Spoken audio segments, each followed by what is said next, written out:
Құрметті әріптестер, бірлік шеңберімізді сағаттың ішіне орналастыруға да болады. Ол сағатты бастауыштыққа да пайдалануға болады, жоғары класстарда пайдалануға болады. Яғни сағат тілін бұру арқылы кіші тілі неше градусты көрсетіп тұр, үлкен тілі неше градусты көрсетіп тұр. Ол градустағы тригонометриялық функциялардың мәндері нешеге тең? Мысалы, сағат 10-нан 10 кетті дейік. Кіші тілі неше градус көрсетіп тұр десек, оқушы 150 градус деп айта алады. Ол градустағы мәнін синус десе y өсіне барамыз, косинусы десе x өсіне барамыз. Оқушы тауып айтуға болады.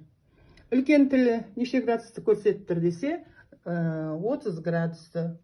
Тангенсі нешеге тең десе, түбірасты 3 бөлінген 3 деп айтуға болады. Енді сағат тілі, мысалы, 1,5-ді көрсеттік. Оқушыдан сұраймыз, кіші тілінің неше градус десе, кіші тілі